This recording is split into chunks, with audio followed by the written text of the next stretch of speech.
Ah, good evening, and welcome back.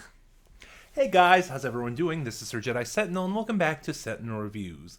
For the month of October, we are continuing our look at the Dracula trilogy from Big Finish Classics with Dracula's Guests, based on the works by Bram Stoker, released in February of 2020, adapted by Jonathan Barnes, directed by Scott Hancock. Dracula's Guest stars David Bamber, Mark Gatiss, and Ian Hallard, also featuring Hannah Arterton, Silas Carson, and Simon Lutters.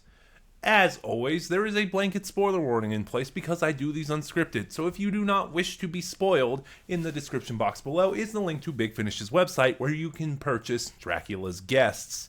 And overall thoughts right at the beginning.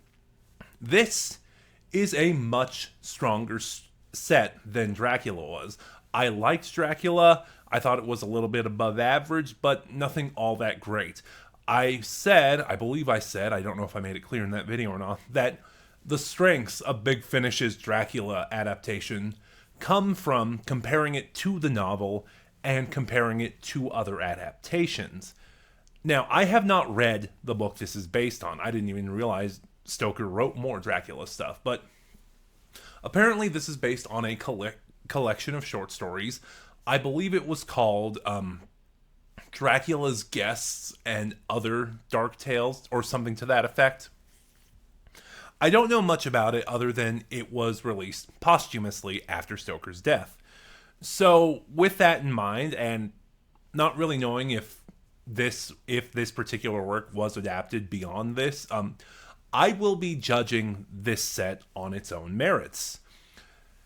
And I really think that is why I like this one so much more, because, Dracula, everyone knows Dracula to some degree, and just listening to Dracula, all I could do was compare it to, other adaptations and the like. Here, I have no frame of reference, so I am really looking at this on its own. One strength that I do think Dracula's Guests has over Dracula is the atmosphere.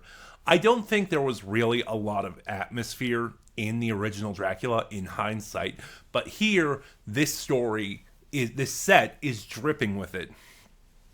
This set consists of three stories, I should say. The Artist's Tale, the Vampire's Tale, and the Inspector's Tale. I keep forgetting to mention, too, that Dracula's Guests is a prologue. So basically the premise of Dracula's Guests is Dracula is getting ready. He is setting the stage for the events of Dracula. So one of the first things he does is he commissions a painter named Jeremiah Hart to come to Transylvania and paint a portrait of him. And this is the premise of the Artist's Tale. Jeremiah Hart sets out from England to Transylvania to get this done and be paid, presumably handsomely, for it. Now, the story makes very clear that Jeremiah is not a good person. In the opening scenes of this story, he is taking a mistress. He is taking his model as a mistress to cheat on his wife. And when his wife expressed no interest in his work, instead the story is presented as an exchange of letters between him and his mistress. If there is any real flaw to the Artist's Tale, it's that, and again, just going back to the timeline, I don't know when Stoker wrote this particular work in relation to Dracula. The Artist's Tale borrows very, very heavily on the Jonathan Harker portion of the novel. Jonathan Harker is contacted by Dracula. He travels to Romania, to Transylvania. The locals try to dissuade him from going. He has a couple of bizarre supernatural encounters along the way. Without realizing it, he meets Dracula along the road. And then upon making it to Dracula's castle, while he's working, Dracula sort of lulls him into a false sense of security. He eventually loses all sense of time as he stays there longer and longer, where he eventually starts to question what's going on. Like I said, the Artist's Tale, and a little bit of the Vampire's Tale, I kind of jumped ahead there, takes a lot of beats from the Jonathan Harker portion of the story. But there are a few ways where it stands out. Like Jeremiah Hart takes a brief stop in Germany where he finds an abandoned, he finds a ghost town, essentially. And do I want to get into that? Because there's surprisingly a lot that happens in Dracula's Guests, and this review is not going to be able to cover all of it. Like, Jeremiah has an encounter with a ghost, or I should say a ghost, and that ghost shows up in the other tales having kind of an important role. This story does stand out enough, even though it's following very similar beats to Jonathan Harker's plot in Dracula. This story does stand out enough and just changes enough that it doesn't feel like a direct ripoff, but those comparisons are there, and like I said, the atmosphere of this story does make it stand out a little stronger to the predecessor. Next up is The Vampire's Tale, where, as Jeremiah is painting Dracula's portrait, this is another weakness of this adaptation. Apparently, in the behind the scenes, Jonathan Barnes, that's his name, actually went to a museum where Stoker's works were on display, and one of the plot points he found was that no artist could accurately capture the visage of Dracula because of how he was constantly changing due to being an immortal. And that is something that I don't know if Jeremiah Hart is different or not. It's a plot point that exists, but one that this particular adaptation, this audio, doesn't do a good job of capturing. That's the only plot point I know because Jonathan Barnes and Scott Hancock brought attention to it in behind the scenes. Anyway, the premise of The Vampire's Tale, the next story in the set, is Dracula. As they're working and discussing, Dracula is telling Jeremiah Hart a story about an ancestor of his and their battles with the Ottoman Empire. It's never said explicitly, but this story is kind of leaning into the popular fan theory that Dracula is, the Transylvanian Romanian warlord Vlad Tepes, Vlad the Impaler. And this story plays very heavily into that. And it is a brutal story. This is like probably the most pure horror story in the set. Like, the artist's tale is kind of a suspense, or I don't know what I'd call it, because it's not really horror, but there is a bunch of atmosphere to it. The Vampire's Tale is straight horror. And then the Inspector's Tale is, what's the word? It's more thriller. It's kind of psychological a little bit, but it's more thriller.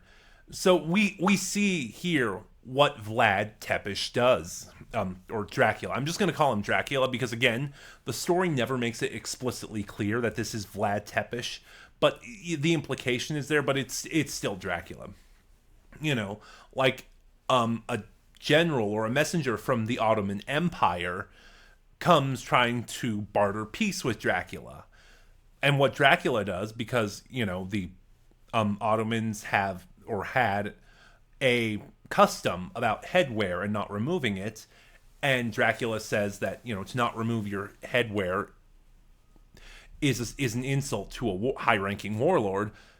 Dracula takes long nails and has his servants drive them into this messenger's skull. So one, he can't remove his hood now, and two, it essentially lobotomizes him.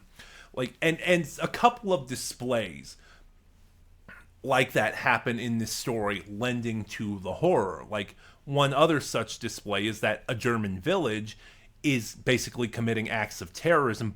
Boy, this was the wrong time to do this review. Is committing acts of terrorism against the Ottoman Empire, which could be an act of war, and Dracula realizes if that happens, the Transylvania will lose to the Ottoman Empire. So to kind of stop this, Dracula releases plague rats into this village. And this is, and I'm going to stop there because the ending has implications for the rest of the set, and I do highly recommend this set. Even if you don't listen to Dracula or Dracula's lore, which I haven't gotten to yet myself, this is a very strong set on its own. It is dripping with rich horror atmosphere, great performances, and you really need to experience it. So I'm going to jump to The Inspector's Tale, which I have to admit The Inspector's Tale is a very slow burn. When I started it, I thought it was going to be my least favorite because it doesn't tie into the other two stories or their framing devices, and it didn't seem to tie into the other sets at all. But as it goes on, slowly the threads are bound together, realizing what's happening.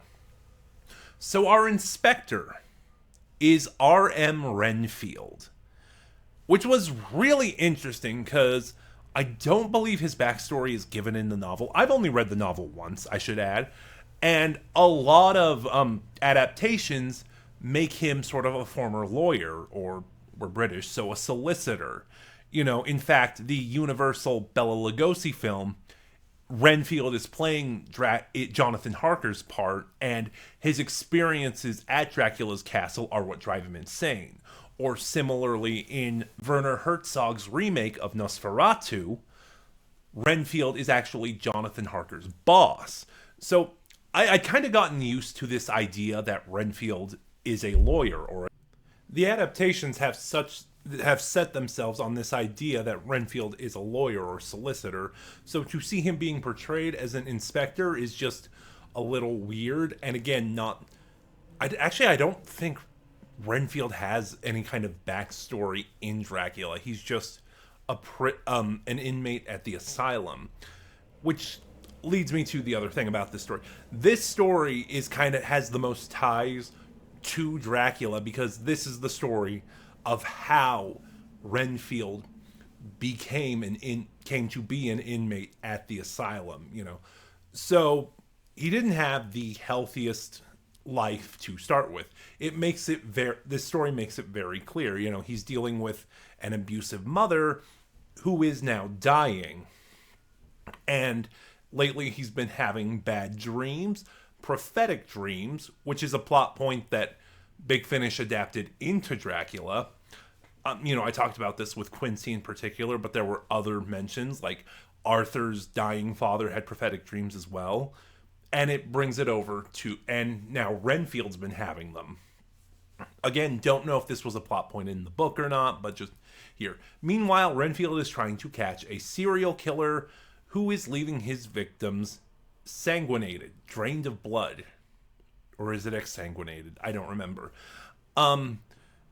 And over the course of this story, he will have a run-in with Dracula, which ultimately leads into his incarceration, you know, and Renfield kind of becoming his thrall.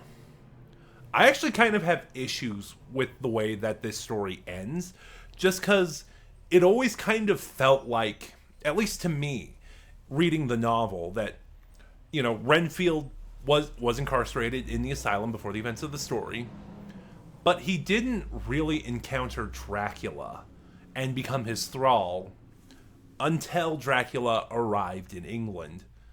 Aside from that, this is fantastic. Again, it's very gripping, very tense, kind of on the edge of your seat type thriller. Like, if I was to compare it to a movie, Seven. That's the closest, most apt comparison I could think of. Just Renfield hunting this killer, and the case weighing on his own sanity as it continues to unfold. Overall, if I was to rank the stories, all of which are great, and again, just dripping with this wonderful horror atmosphere, I would probably say The Artist's Tale, then The Inspector's Tale, and then The Vampire's Tale. But really, between The Vampire's Tale and The Inspector's Tale, it's a really tough call. It's really tough to say. And there are some elements that don't entirely work. Like Van Helsing makes appearances in this story, but all of his stuff could have been cut. But overall, Dracula's Guest is fantastic. it's just a really good horror listen. I think it's a better horror story than Dracula, which plays more like, again, sort of a documentary. Not the adaptation, I mean, but but even the adaptation is kind of light on the horror of it all. But I really recommend this one, either as part of the trilogy or just stand alone. But that's all for now. So join me next time on Halloween when we will conclude with Dracula's War. And have you heard Dracula's guests? What are your thoughts? Start a conversation in the comments below. Remember to like, comment, subscribe. Click the bell next to subscribe to get notifications when I upload. Share the video around. All of it helps my channel grow. This is Sir Jedi Sentinel, and come freely, go safely, and leave something of the happiness you bring.